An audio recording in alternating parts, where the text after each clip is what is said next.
Le plaisir est renouvelé pour nous de vous savoir très nombreux scottiers devant ce programme. Dans le cadre d'Immersion de ce mois, nous vous proposons de découvrir un talent autre. Et cette fois-ci, nous avons choisi de vous conduire dans le monde de l'architecture. Franck est un jeune élève en classe de terminale F4.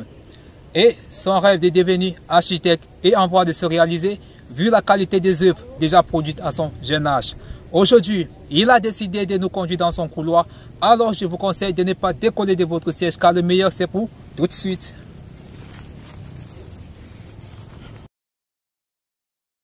L'habitat est le mode d'occupation de l'espace par l'homme à des fins de logement.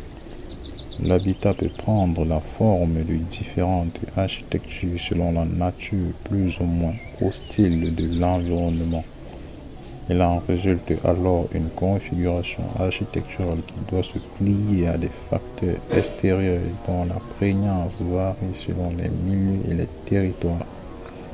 Cependant, l'architecture est l'art majeur de concevoir des espaces et de bâtir des édifices en respectant des règles de construction empirico-scientifiques ainsi que des concepts esthétiques classiques ou nouveaux de formes d'agencement d'espace incluant les aspects sociaux et environnementaux.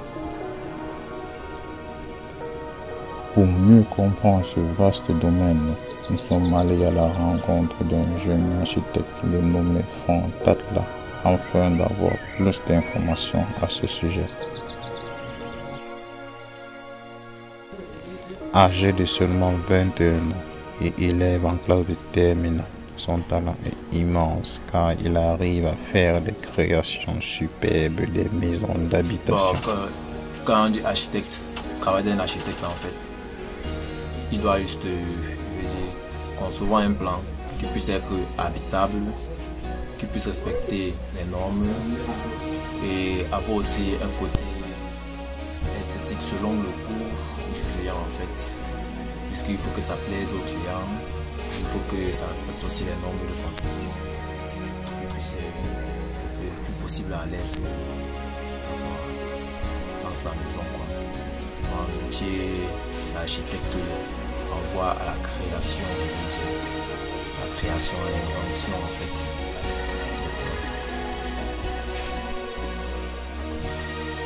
Le choix de l'architecture par Franck Tatla n'a pas été un hasard car c'est une idée qui est née en lui depuis sa tendre enfance. J'ai choisi l'architecture, je peux dire que c'est depuis étant tout petit, il y avait un peu ça dans ça. Parce que quand tout petit, je faisais d'abord du dessin, je dessinais un peu les personnages et tout ça. Et j'avais un peu ce petit arrière-goût de technique un peu dans le sang aussi. Donc quand j'étais petit, déjà, je jouais un peu à fabriquer des petites maisons avec du sable et tout ça. Et j'aimais aussi beaucoup dessiner les maisons. Donc tout cette envie-là, je peux dire que c'est venu comme ça. Là, je ressentais ça plus profondément, même si je peux dire comme ça. J'ai ressenti vraiment cette appellation de l'architecture. Oui, c'est une passion pour moi. Donc, quand je me mets à dessiner un plan, je me sens un peu comme un univers à moi. Je me sens tout à fait à l'aise et sans souci, sans ça. J'aime vraiment l'architecture. C'est un peu ça. Et pour moi, quand je suis arrivé au lycée, c'est là où j'ai commencé un peu à réfléchir à savoir comment je pourrais faire pour arriver jusqu'à ce point. C'est là où alors on est un peu renseigné par nous un peu renseigné chez mes grands frères. Ils ont dit que bon, si tu veux faire l'architecture, il faudra que tu passes d'abord en IFCA. Donc j'ai décidé. C'est là où j'ai dit ok, s'il faut juste ça, je vais alors par la suite je vais voir comment faire pour être un aussi bon architecte que tous les autres et avoir un bon niveau.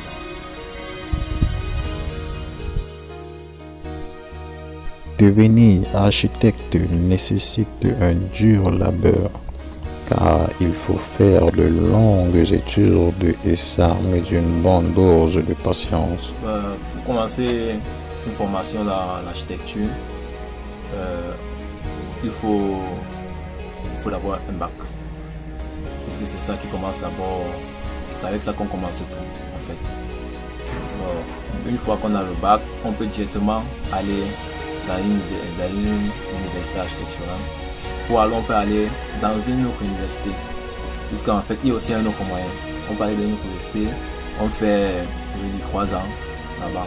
Puisque comme c'est toujours dans le génie civil, on sera toujours en train de faire les plans, mais pas spécialement architectural. Une fois qu'on a fait 3 ans dans cette autre université, on peut maintenant virer pour aller dans l'université architecturale. Bon, il y a ces deux moyens pour faire des études architecturales. Bon, moi d'abord, je vais prendre la deuxième option, celle d'aller dans une autre université avant de virer. Bon, cela, ça dépend des moyens. La conception du plan d'habitation d'une maison obéit à des étapes bien précises que nous explique ici notre architecte. L'architecte, pour faire un bon plan de maison, tout d'abord, la première chose, c'est d'abord le terrain, l'environnement du terrain en fait. Puisque, bon, la plupart des plans qui sont faits ne sont pas présents. Mais comme ils ne sont pas présents, ils me renseignent, ils demandent beaucoup de renseignements en fait sur l'environnement du terrain. Donc, il y a quelle maison à côté, les arbres sont comment, la route c'est de quel côté, ça vient de quel sens, tous ces renseignements du terrain.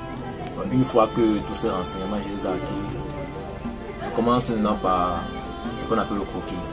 C'est un petit dessin qu'on fait à la main levée sur papier, format. Une fois qu'on commence le croquis, on commence par disposer les pièces d'abord, les pièces importantes, les pièces qui sont beaucoup accessibles en fait, comme le séjour, la cuisine, la salle à manger.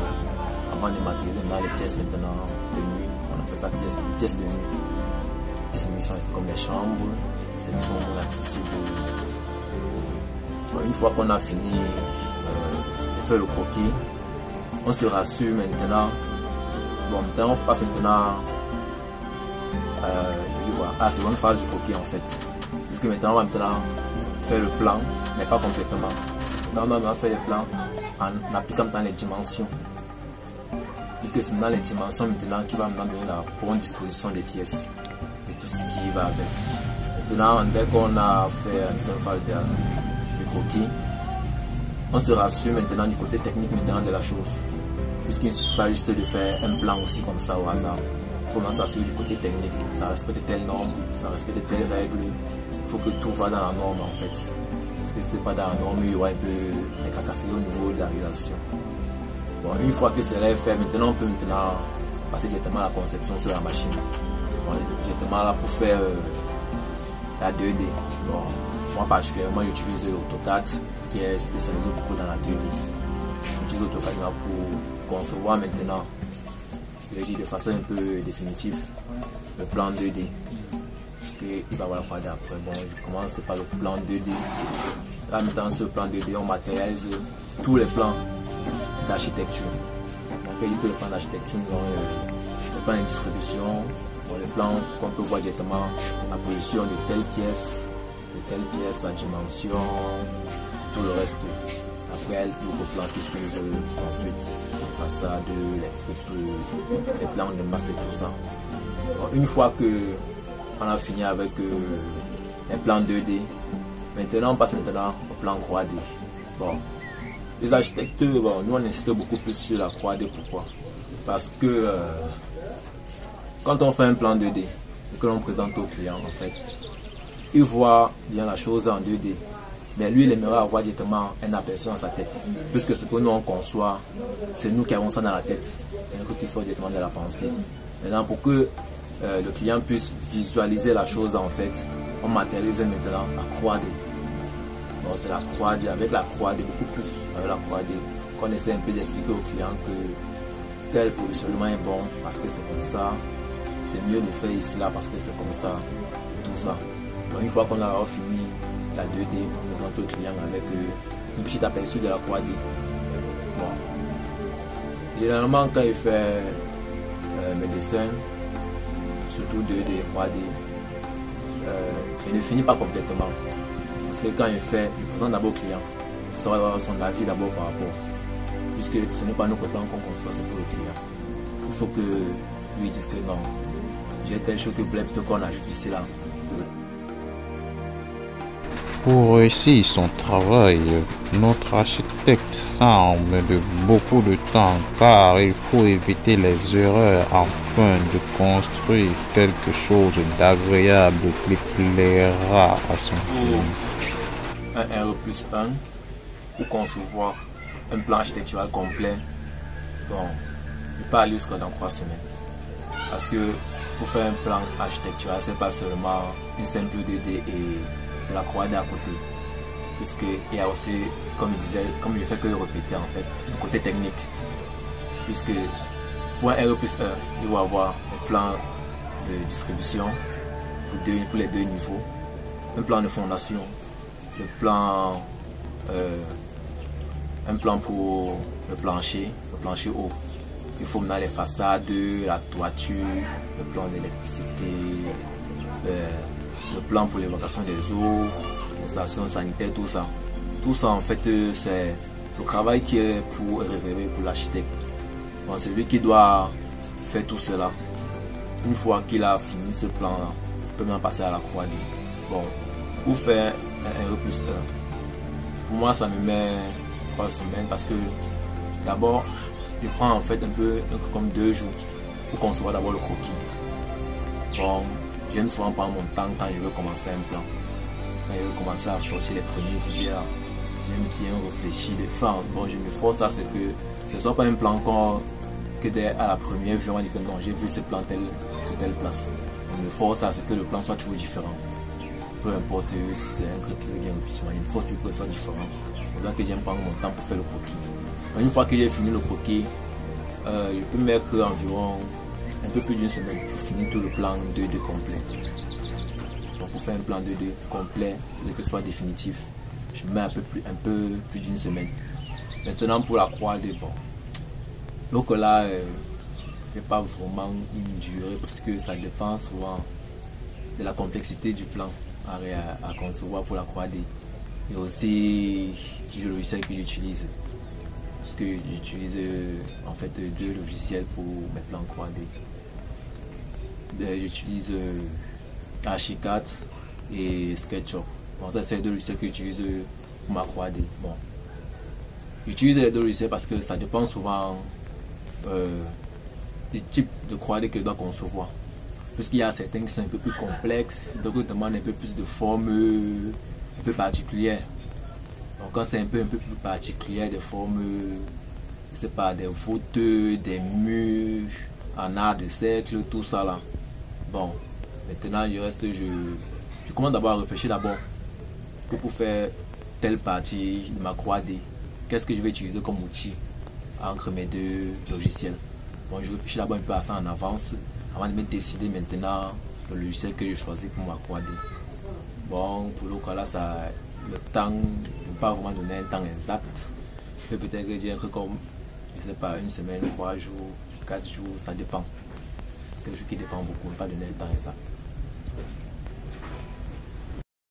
Tout comme Franck, certains Camerounais sont reconnus dans le monde grâce à leur talent d'architecte, en l'instar de Herman Kamte.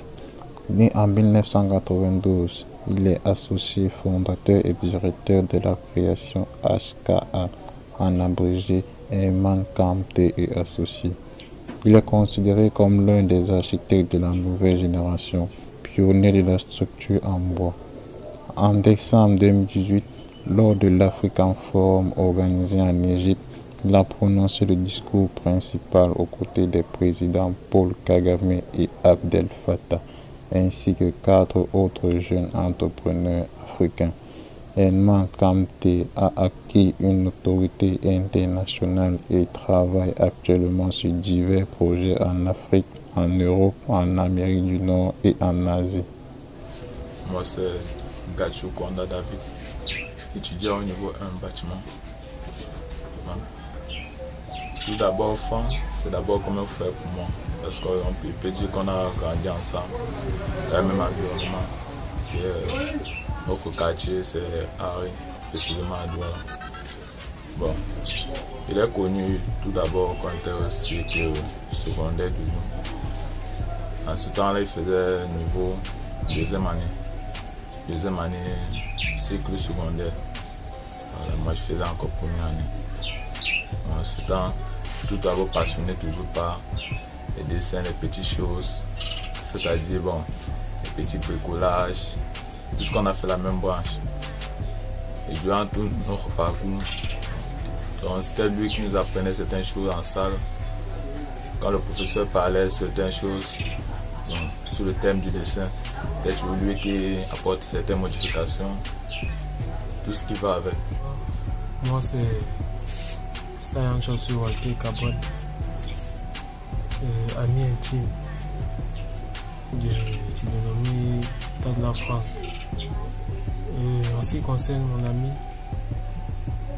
qui est premièrement aussi, en plus qu'on a eu mon camarade qui était mon camarade de classe durant cette année scolaire. Nous avons fait les bancs ensemble. Et l'impression que j'ai eue de lui, c'est que c'est quelqu'un qui cherche à innover. C'est quelqu'un qui est dans la recherche chaque jour, qui a soif de connaître davantage, mais surtout qui veut démontrer ce qu'il est en mesure de faire. Et il est plutôt humble. C'est quelqu'un de très humble même. Et plusieurs fois j'ai essayé de le taquiner dans le sens de voir s'il s'enorgueillit de ce qu'il fait. Parce qu'il fait vraiment de belles choses et il est tellement apprécié par tous.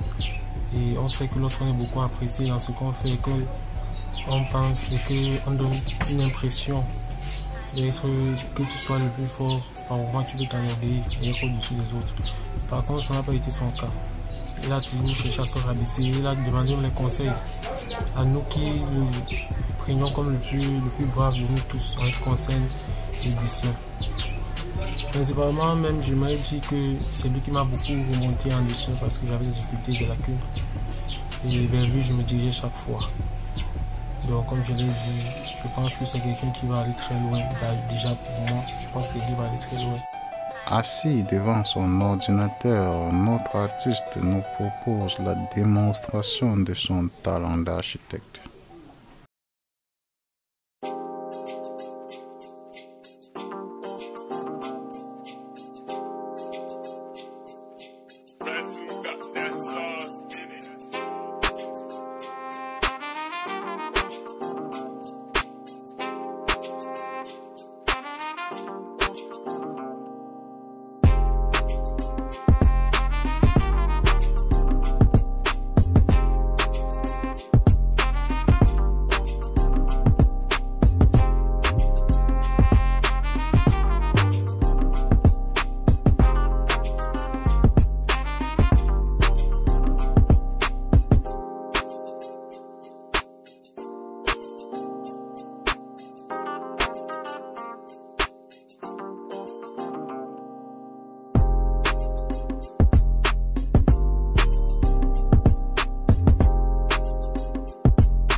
Ransom got that sauce in it.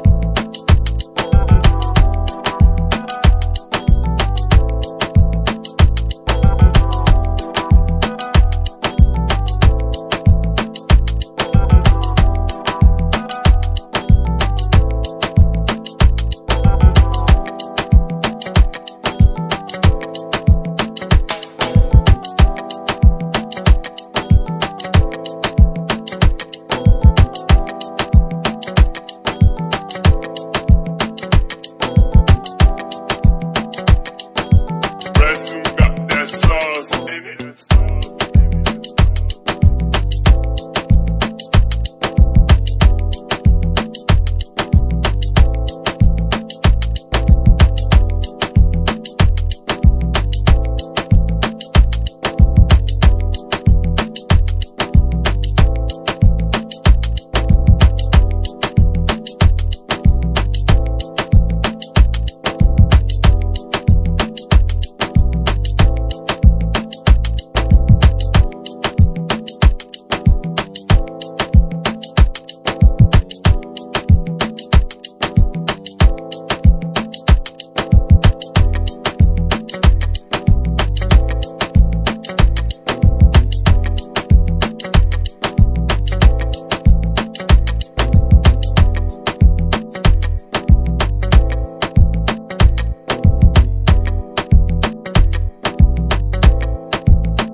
Ransom got that sauce in it.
La modélisation de la maison est terminée. Bon, je ne fais pas directement le rendu dans ce logiciel. Bon, j'importe, je vais mettre dans un autre logiciel pour faire le rendu.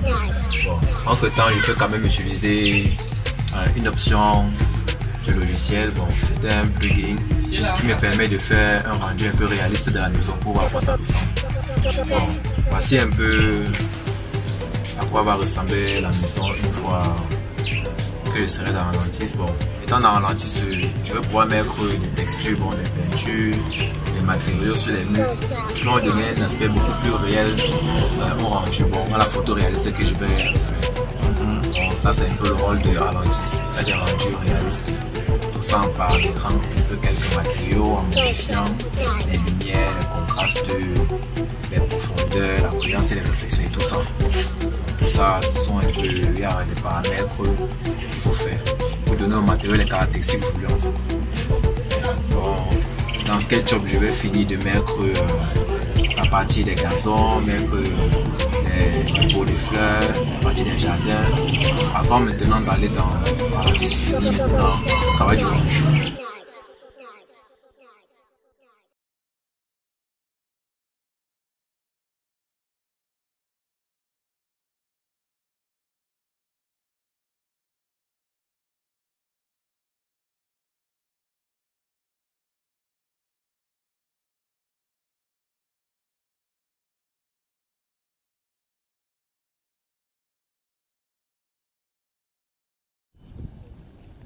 Grand merci à vous qui avez suivi ce programme jusqu'à sa fin. Vous avez été très nombreux à réagir sur nos différentes plateformes, notamment Facebook et autres. Et je vous conseille de continuer ainsi, car c'est aussi ça immersion. Vous faire plaisir en tenant compte de vous. Et si jamais vous avez des projets de construction, n'hésitez pas de vous rapprocher de Franck pour des conseils, des études, des plans et surtout pour la réalisation de votre maison de rêve. En ce qui me concerne, je vous donne rendez-vous le mois prochain pour un autre épisode. Ciao, bye bye.